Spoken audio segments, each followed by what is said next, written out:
This is a brief introduction to social constructionist theory and its concepts of normality and abnormality in mental health, and also the implications of this on the practice of psychological therapy.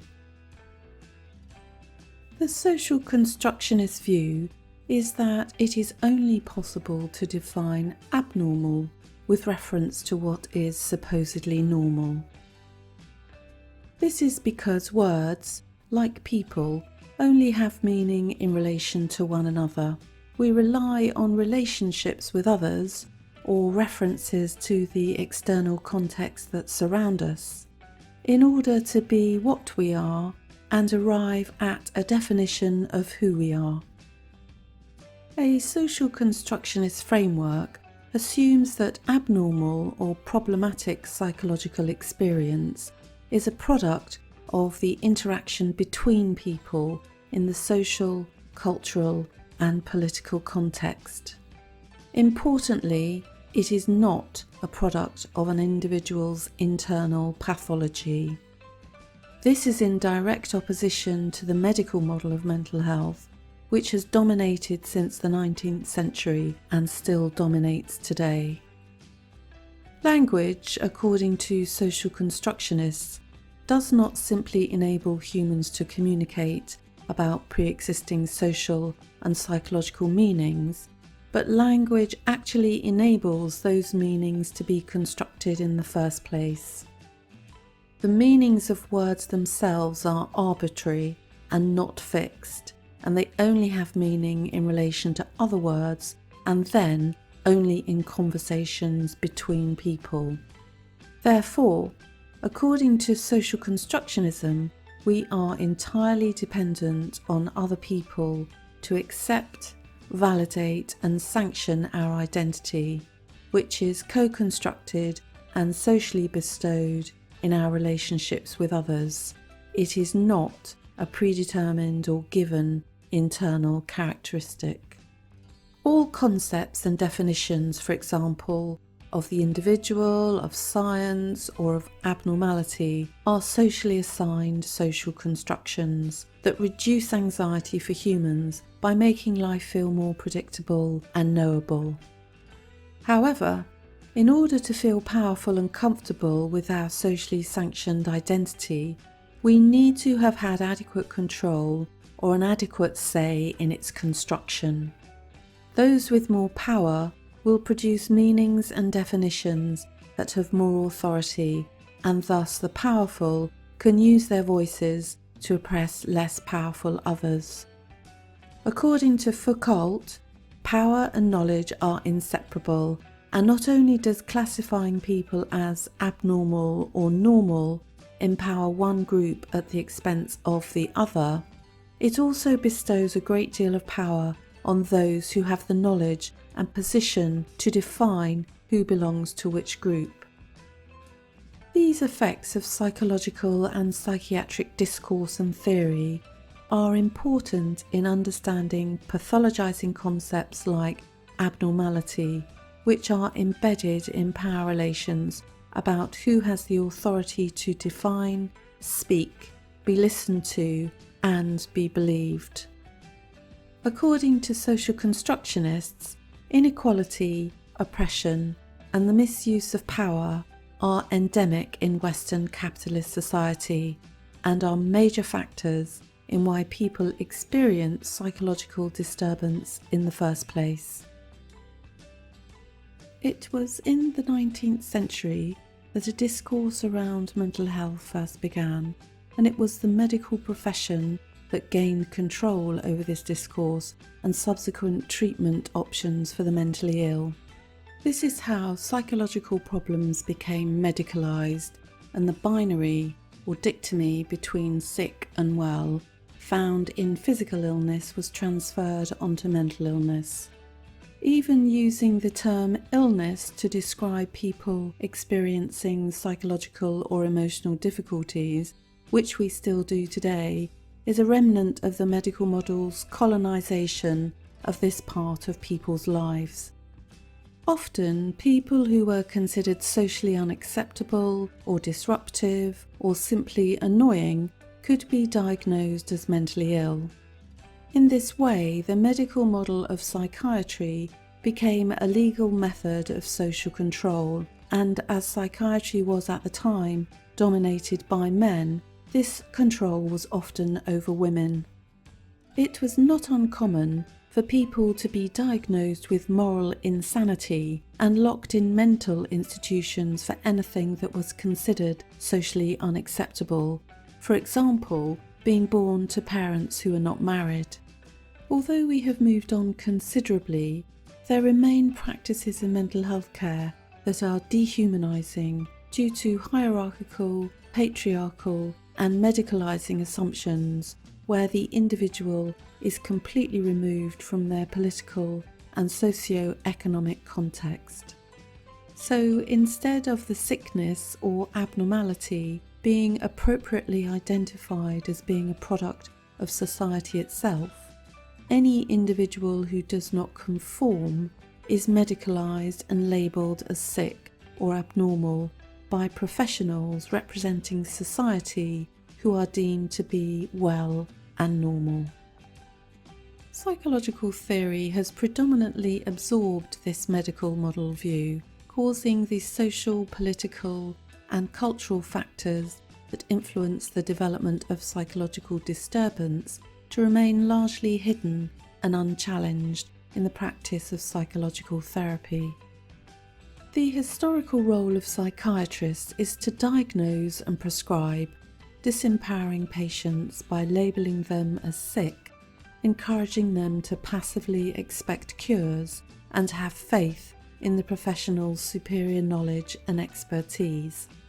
These assumptions, however watered down, remain implicitly or explicitly within all the major psychotherapeutic traditions, with the expert therapist replacing the expert psychiatrist, and the idea of therapy itself implying personal deficits within clients that need curing. Social constructionists assert that patriarchal culture's psychiatric discourse determines that women's and other different groups' behaviour is pathological and deviant, while presenting the myth of the privileged heterosexual male's behaviour as being the desirable norm. Women are twice as likely to suffer from emotional, neurotic and depressive disorders than men, and qualities associated with femininity, such as nurturing and cooperation, are often denigrated in capitalist cultures where competition, independence and aggression are prized. One theory for this is that powerful men find the difference posed by women and other groups threatening to their privileged status and identity, and convert this into threatening the identity of different others by marginalising, controlling and excluding them from power. The fact that there is also money to be made from psychological suffering or abnormality for the psychopharmaceutical industry, for psychiatrists, psychologists and therapists alike, similarly illustrates how the problems to be treated and how to intervene all have cultural, social, economic and political determinants. Social constructionism asserts that it is these dynamics that are crucial in any adequate understanding of abnormality. If the mental health professionals ignore all the external contextual factors surrounding an individual, disempowerment will be perpetuated as the professionals will generate theories and practices that mirror unhelpful cultural assumptions, as can be seen in the following theoretical summaries. Cognitive behavioural therapy theory assumes abnormal psychology is the result of faulty thinking and/or irrational beliefs and behaviour, where the therapist's role is to challenge and help the client restructure their thoughts and behaviours and learn new skills to reduce their symptoms so they can function more effectively and more normally. The therapist is the functional, normal expert who knows best. and who determines what are rational thoughts and behaviours and then imposes these assumptions on clients. Psychodynamic theory focuses on intrapsychic conflicts, on unconscious transference patterns and defence mechanisms established in childhood that impact on the present, distorting perception and causing abnormal behaviour. The client is dysfunctional, and therapy aims to create a secure attachment with, again, a functional or normal therapist who is able to cleverly juggle simultaneously attending to the client's explicit and implicit dialogue and to their own internal dialogue and emotional reactions. Clients are enabled to rework past traumas to achieve a different emotional understanding and gain awareness and insight that reduces their perceptual distortions and dysfunctional relational patterns. This theory is similarly loaded with judgments and assumptions that are imposed on the client, with the therapist taking the superior position of normal, functional, and the client assigned the inferior position of abnormal and dysfunctional.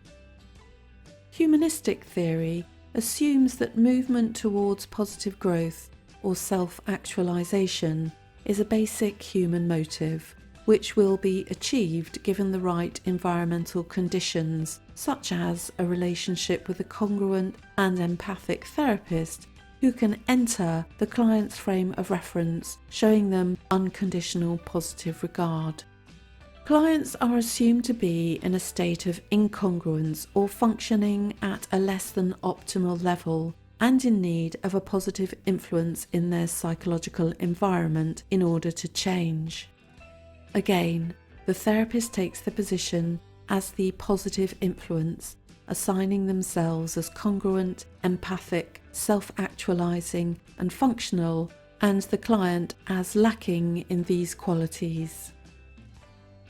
The business of psychological therapy can, therefore, be seen as an example of a blaming discourse, diverting attention from environmental factors such as poverty, poor housing, lack of opportunity, crime, illness, etc., and inserting the causes into clients, so their past, their parents, their thoughts, feelings and behaviours become the problem. Additionally, by making the client and the therapeutic relationship the focus of therapy, the client's other relationships are hidden, which further reinforces the notion of a deficit of desirable qualities within the client. Another issue with most psychological therapy theories is that they seem to imply that conflict and pain are unnecessary and to be eradicated, instead of treating them as an expected and unavoidable part of life. This can lead to unrealistic expectations and disappointment in both clients and therapists as they pursue an overly simplistic fairy tale view of life where, like the Wicked Witch, difficulties can be banished never to return. Often, psychotherapeutic practices focus exclusively on changing the person from within, rather than deal with the very real external contextual factors affecting the client and their experiences. Therapists can overcome this bias to some degree if they understand that their theoretical approaches provide a framework only for how to work with clients, and the theories are not irrefutable laws. Therapy can empower clients if the medical model's abnormal-normal binary and doing to is replaced with a more humble stance from the therapist and of being with in an equal relationship with mutual learning and growth. However, any therapy will still limit clients to an understanding of their experience that is compatible with the specific theoretical framework offered by the therapist and the socio-cultural political context within which both therapist and client exist. The assumption still remains that the client is in a disadvantaged position socially but through being fully understood and validated by someone, i.e. the therapist, who is an integrated member of that society, the client can begin to feel socially acceptable, and any sense of being a social outcast will diminish. Thus, instead of offering cures, the therapist needs to not know what is best, so the client can be empowered to find their own meanings and their own power and their voice to express themselves and be heard in society.